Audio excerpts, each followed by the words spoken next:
A major American city is spiraling out of control. Law enforcement officers are ambushed near a federal facility. Politicians are pointing fingers. And in the middle of it all, the President of the United States steps forward with a response that almost everyone misunderstands. When Trump responds to Chicago's mayor after the ICE shooting, the media jumps straight to outrage.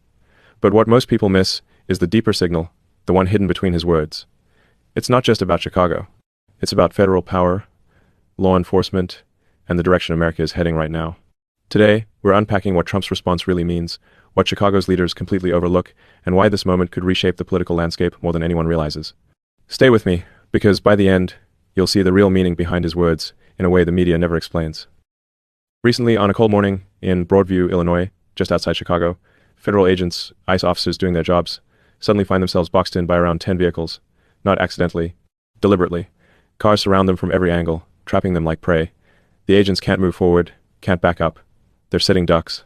Now, imagine you're one of those officers. Your heart's pounding. You don't know if this is a protest or something worse. And then one of those drivers, a woman who'd been flagged in intelligence bulletins the week before for threatening agents online, starts ramming her vehicle into theirs. She's got a semi-automatic weapon in her car. The situation goes from tense to life-threatening in seconds. The agents exit their vehicle, weapons drawn, and, in the chaos that follows, defensive shots are fired. The woman drives herself to the hospital with gunshot wounds. She survives. But the incident becomes a flashpoint, a symbol of everything boiling over in America right now. This wasn't some random road rage incident.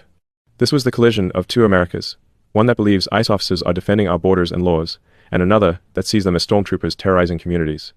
And Chicago, with its history of tension between law enforcement and certain neighborhoods, became ground zero. But here's what you need to understand. This incident didn't happen in isolation. For days leading up to that morning, anti-ICE crowds had been gathering near that same facility. Protesters were deliberately blocking federal vehicles, slamming on brakes in front of ICE cars, motorcycles weaving through traffic to obstruct their movement. You could see it on video, people screaming profanities, their faces twisted with rage, pounding on vehicles while federal officers sat inside, trained to stay calm but clearly under siege. Why was this happening? Because just the night before, ICE had conducted a major raid on an apartment complex in Chicago. They were targeting members of a violent gang, Tren de Aragua, a transnational criminal organization that's been terrorizing communities across South America and now, increasingly, in American cities. These aren't petty thieves. We're talking about organized criminals involved in everything from human trafficking to armed violence.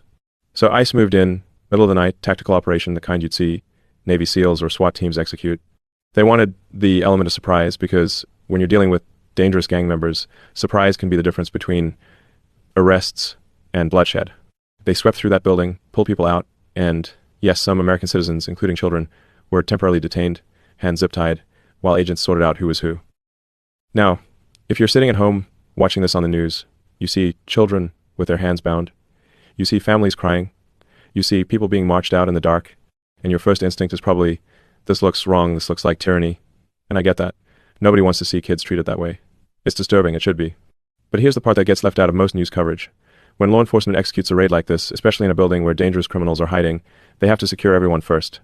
They can't just walk in, politely ask who's a gang member, and expect honest answers. The protocols exist for officer safety and for the safety of everyone in that building. You detain, you identify, you release the innocent, you arrest the criminals. It's not pretty, but it's procedure. And by the end of that operation, multiple suspected gang members were arrested. The innocent people, including those children, were released within hours. But the images, those images of kids with zip ties, those went viral immediately. The damage was done.